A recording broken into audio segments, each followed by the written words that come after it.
దేవుని పరిశుద్ధ నామానికి స్తోత్రములు. ప్రభునందు ప్రియులారా, ప్రభు అయిన దేవుడు తన మహాకృపను పెట్టి గడిచిన కాలమంతా మనల్ని కాపాడి గడిచిన పునరుత్థాన ఆదివార దినం నుండి రోజు వరకు ప్రభు మనల్ని కాపాడి తన మహిమ చొప్పున తన మహాకృప చొప్పున మనల్ని కాపాడుచు భయంకరమైన రోజుల్లో మనం ఉన్నాం. మనందరికీ తెలుసు, అవి ప్రత్యేకముగా వివరించనక్కరలే. అయినా ఈ కొత్తపేట జీడిఎం సంఘం ద్వారా మరి ఆరాధన కార్యక్రమాన్ని మీ అందరికీ పంపిస్తూ ఉన్నాం.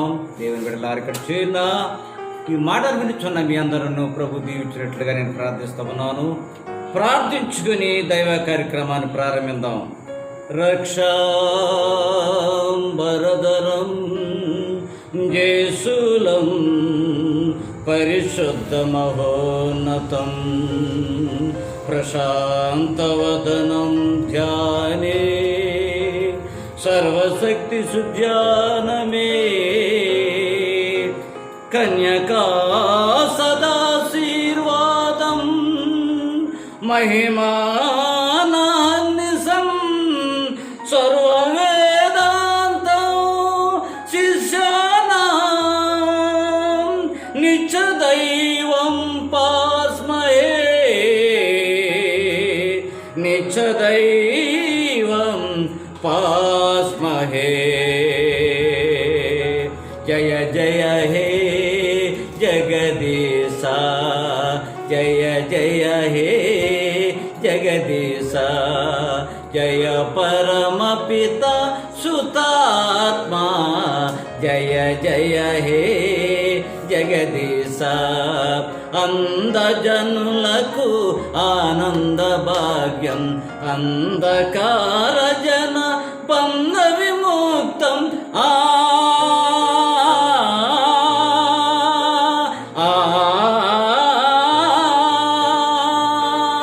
అందజనులకు ఆనంద భాగ్యం, అంధకార జన బంధ విముక్తం. సుందరమూర్తి యేసయ్య నామా, సుందరమూర్తి యేసయ్య నామం అందరకిది మోక్షనామం. జయ జయ హే జగదీశ, జయ జయ హే జగదీశ. దేవుని బిడ్డలారా,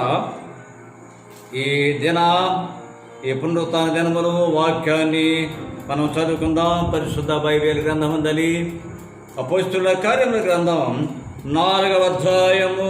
దేవుని బిడ్డలారా, 12వ వచనాన్ని మనం చూద్దాం. ప్రభు మనకిచ్చిన సందేశం ఏమిటో మనం విందాం. మరి ఎవని వలనను రక్షణ కలుగదు, మరి ఎవని వలనను రక్షణ కలుగదు. ఆగండి, ఇక్కడ రక్షణ గురించిన మాట ఈ గ్రంథంలో వివరించబడ్డది. మరి చాలా విషయాలు చెప్పిన తర్వాత మరి అంటారండి. మరి ఎవని వలనను రక్షణ కలుగదు. రక్షకులు చాలా మంది ఉన్నారు.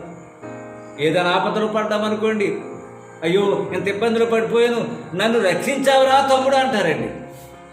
ఇంత ఆపదలో ఉన్నాను, నా కుటుంబం చాలా క్లిష్ట పరిస్థితిలో ఉంది, నువ్వు ఆదుకోకపోతే నాకు రక్షణ లేదు. ఇవి జరిగాయి, మంచిది. కానీ అసలైన రక్షణ ఏమిటి? ఈ లోకమంతయు పాపాంధకారముతో నిండి ఉండగా లోకానికి ప్రభువైన దేవుడు పంపిన వర్తమానం క్రిస్మస్ దినాల్లో మనం వింటాం. ఏమిటంది? ఇదిగో ప్రజలందరికీ కలుగబోవు మహా సంతోషకరమైన సువర్తమానం. ఏమిటో సువర్తమానం? రక్షకుడు మీ కొరకు పుట్టి ఉన్నాడు. ఏమిటో రక్షణ? ఏమి రక్షణ లేదు. మనుషులందరూ పాపముతో మ్రగ్గిపోతున్న సమయములో ప్రభువైన దేవుడు చూశాడు. దేవుని బిడ్డలారా, తండ్రి అయిన దేవుడు అనేక మంది ప్రవక్తలను పంపాడు. ఏ ప్రవక్తల ద్వారా ఏం మోక్షం కలగల, వాళ్ళు చెప్పిపోయారు, జనాలు చూస్తూ ఉన్నారు. కానీ చూసి ఒకే ఒక్కడు. ఎవరండి? ఒకే ఒక్కడు. ఎవరో ఒక్కడు అనగా ఆయనే. మరి ఎవరి వలనను రక్షణ కలుగు. ఆయనే రక్షకుడు. ఎవరో రక్షకుడు? ప్రభువైన యేసయ్యే ఆ తండ్రి కుడి పార్శ్వపడవలసిన వాడు దిగి వచ్చి ఈ లోకానికి వచ్చి ఆయన దలిసి ఆయన త్యాగమయ్యాడు. దేవుని బిడ్డలారా, ఏ విధముగా రక్షించాడు మనందరికీ తెలుసు. చాలాసార్లు ఈ విషయాలు వింటూ ఉన్నాం. మరి ఎవరి వల్లను మనుషులకు రక్షణ లేదు. అయ్యో, ఈ లోకంలో కొన్ని వ్యాధుల బాధలు వస్తామంటే అధికారులు చూస్తూ ఉన్నారు, యంత్రాంగం చూస్తూ ఉంది, అంతటితో అయిపోతా ఉంది. కానీ ఈ ప్రాణం కాదండి. మనం చనిపోయిన తర్వాత ఒక గొప్ప విశేషం ఉంది, అదే నరకమంది, పరలోకమంది. ఆ నరకాన్ని తప్పించుకోవాలంటే ఎవరు దాన్ని తప్పించేవారు అనగా ఈ లోకంలో మహానుభావులని చెప్పుకునేవారు చాలా మంది వచ్చారు, పుట్టారు, చనిపోయారు. ఎవరు కూడా మనుషులకు రక్షణ ఇవ్వలేకపోయారు. అందుకు అపోస్తుడైన పౌలు అంటా ఉన్నాడు, ఆయన క్రీస్తు బిడ్డలను అనేకులుగా హింసించిన వాడు, అనేక విధాలుగా హింసించిన వాడు ఆయన చెప్తా ఉన్నాడు. మరి అలాగా ఆయన భక్తులు చెప్తా ఉన్నారు, మరి ఎవరి వలనను రక్షణ కలగదు. ఎలాగండి? ఈ నామం, ఏ నామం చదవండి ఆయన. ఈ నామముననే మనము రక్షణ పొందవలెను. ఏ నామం? ఏ నామం? యేసు నామం. అన్ని నామముల కన్న పైనామము యేసుని నామము. ఎన్ని తరములకైన గణపరచదగిన క్రీస్తేసు నామము. యేసు నామము జయం జయము, సాతాను శక్తుల్ లయం లయము. యేసు నామము జయం జయము, సాతాను శక్తుల్ లయం లయము. హల్లెలూయా హోసన్న హల్లెలూయా హల్లెలూయా ఆమేన్ ఆమేన్. దేవుని బిడ్డలారా, అన్ని నామముల కంటే పైనామం ఏ నామం? యేసునామం. యేసునామం. కాబట్టి ఇక్కడ దైవ గ్రంథం చెప్తా ఉంది, భక్తులు చెప్తా ఉన్నారు, మరి ఎవరి వలనను రక్షణ కలగదు. ఏ నామమునే? ఏ నామం? యేసునామం. అనేక మంది దేవుళ్ళు ఉన్నారు. దేవుళ్లకు ప్రపంచంలో లోట్లేదండి. మన భారతదేశంలో అసలు లోట్లేదు. మన భారతదేశంలో 3 కోటి దేవతలు ఉన్నారని చెప్తా ఉన్నారు. అపోజిటైన పౌలు ఒకసారి కొరింథీ పట్టణంలో ప్రయాణం చేస్తా ఉన్నాడు. ప్రయాణం చేస్తా ఉన్నప్పుడు ఆయన ఎక్కడ చూసినా ఏదో పేరు మీద దేవుళ్ళు ఉన్నారు. ప్రతి గ్రామానికి, ప్రతి గ్రూప్కి వెళ్తామంటే అక్కడ పేరు ఉంది. ఒక దగ్గర నందీశ్వరుడు ఉన్నాడు, ఒక దగ్గర సుబ్బారాయుడు ఉన్నాడు, ఒక దగ్గరేమో ఇంకా ఎన్నో ప్రతి జంతువుల పేర్ల మీద దేవుడిగా గుళ్ళు కట్టేశారు. కానీ ఒక దిక్కకి వెళ్తే కొరింథీ పట్టణంలో దేవుని బిడ్డలారా, తెలియనికేం పేర్లు తెలేదండి. తెలియబడాలి దేవుడు అని అక్కడ రాయించి ఉంచారండి. అప్పుడు అపోస్తలుడైన పౌలు తన శిష్యులు కలిసి అక్కడ చెప్పింది ఏంటంటే, ఒరే వెర్రివాళ్ళారా, తెలియబడిన దేవుడు అని మీరు రాశారు. ఆ తెలియబడిన దేవుడు ఎవరనగా ఆయనే ప్రభువు యేసు. ఆయన గురించి మేము ప్రార్థిస్తా ఉన్నాం. వినండి, రక్షణ పొందండి. వీటి వల్ల రక్షణ లేదు. మరి ఎవరి వలన? ఈయనే తెలియబడిన దేవుడని అపోస్తలుడైన పౌలు చెప్పాడు. దేవుని బిడ్డలారా, ఆ దేవుడే మన ప్రభువు యేసుగా వచ్చాడు. దేవుని బిడ్డలారా, మరి ఎవరి వలన మనం రక్షణ పొందలేరు? చూడండి, పరిశుద్ధ గ్రంథములు మనం చూస్తూ ఉన్నాం.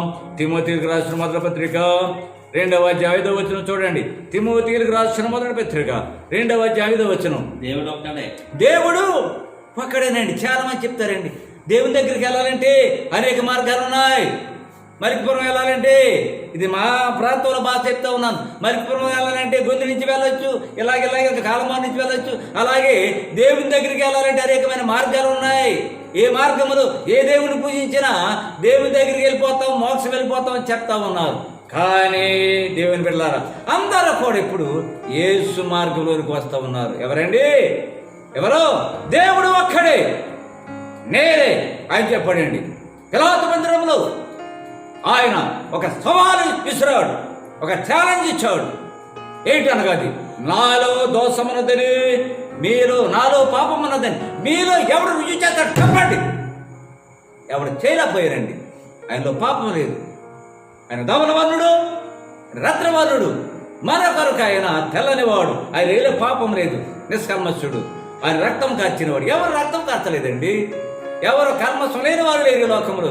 ఏ దేవుడు అని చెప్పుకున్నవాడు పర్వాలేదండి ఏమన్నా, నేను అన్ని గ్రంథాలు చదివాను. దేవుని బిడ్డలారా, ఏదో తేడా ఉంది.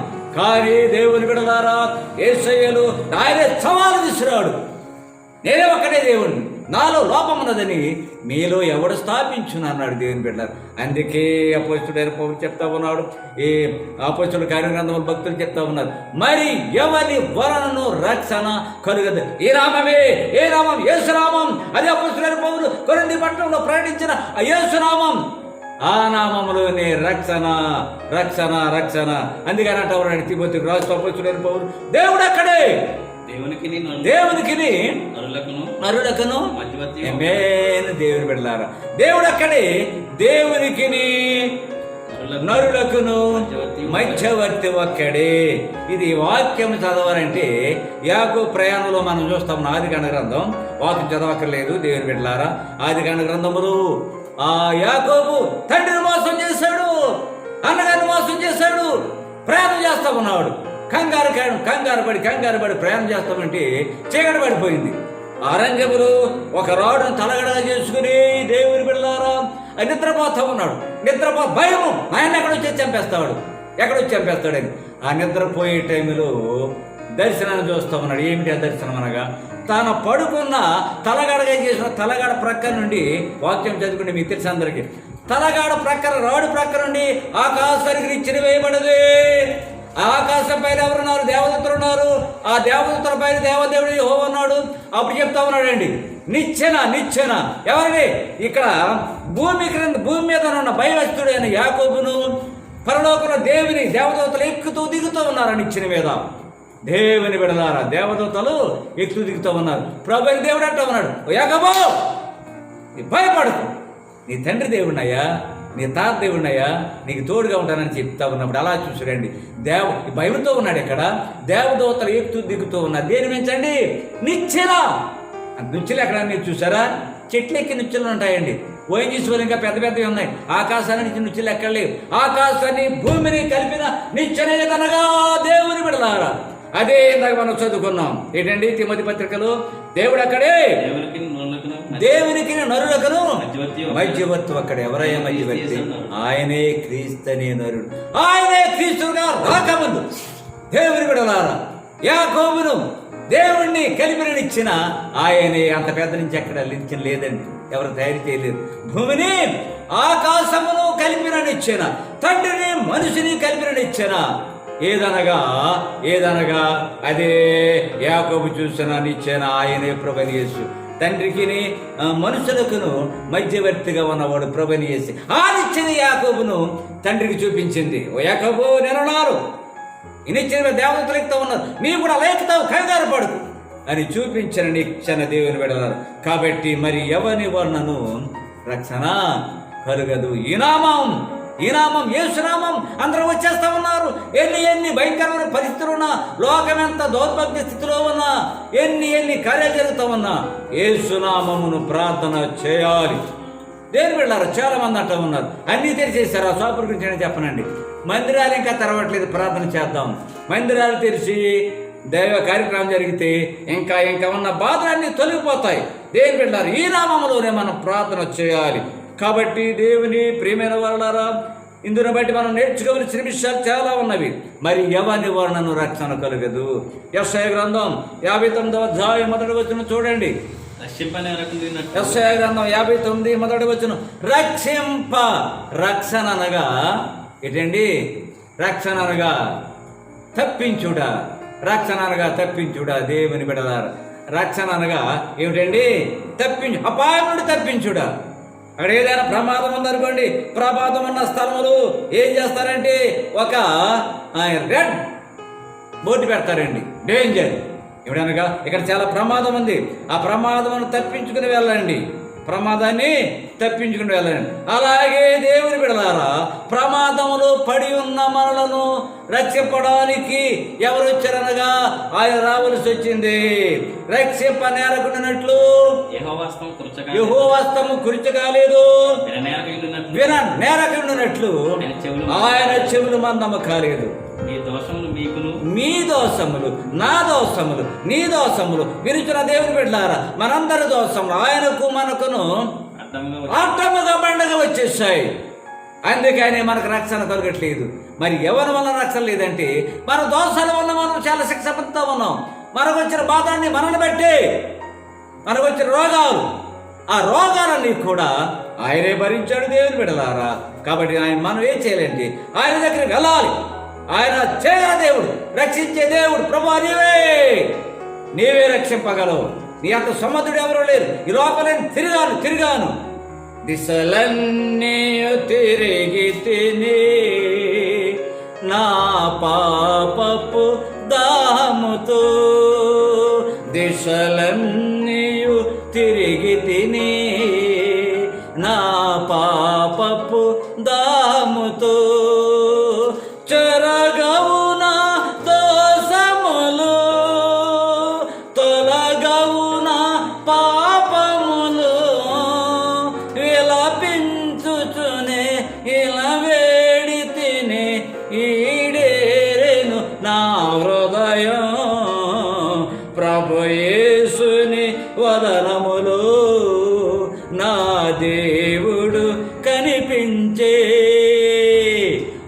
మొదటి దొంగ అంటున్నాడు, అయ్యా యేసు నిన్ను రక్షించుకొని మమ్మల్ని రక్షించటన్నాడండి. కుడి ప్రక్కన ఉన్నవాడు, ఏడో ప్రక్కన ఉన్నవాడు, కుడి ప్రక్కన ఉన్నవాడు అంటున్నాడు, మనకి బాధ కరెక్టే, కానీ మనము ఎన్నో పాపాలు చేస్తాం, దిశలన్నీ తిరిగాం, పాపము దాహంతో ఎన్నో దుర్మార్గాలు చేస్తాం, కానీ ఆయనను మనటాన్ని వినలేదు.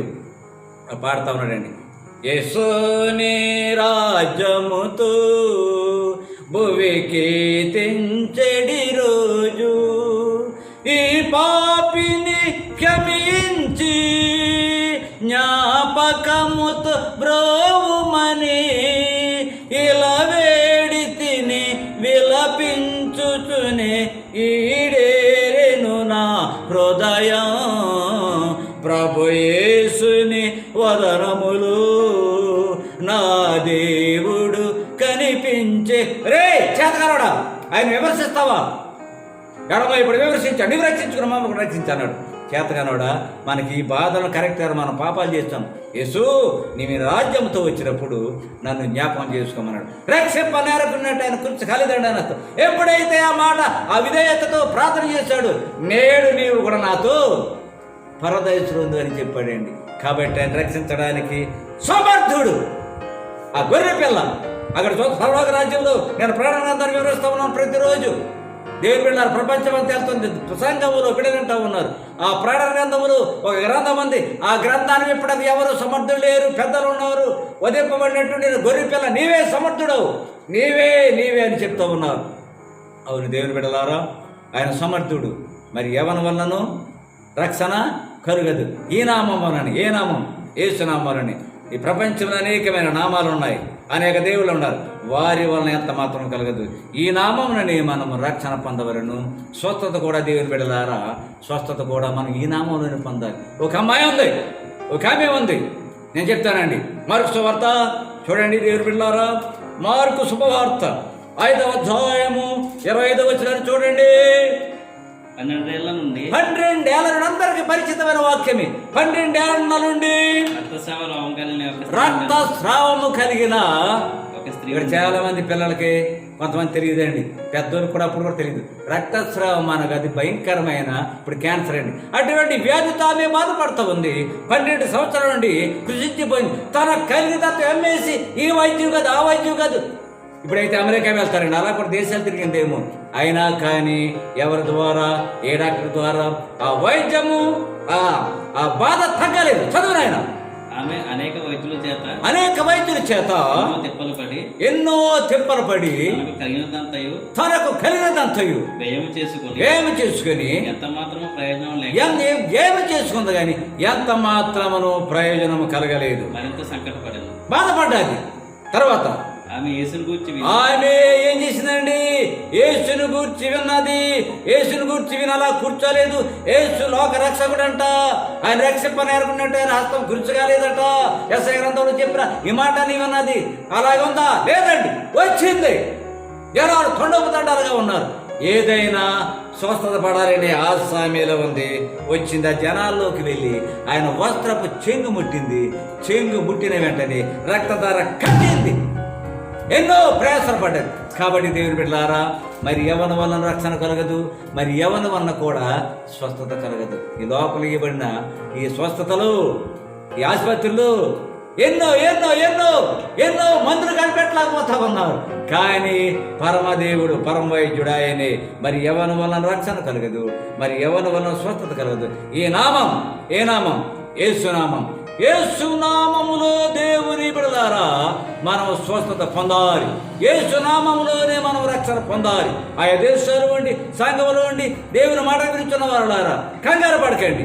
ఆయన రక్షింపడానికి సమర్థుడు. ఆయన హస్తం కృషి కాలేదు.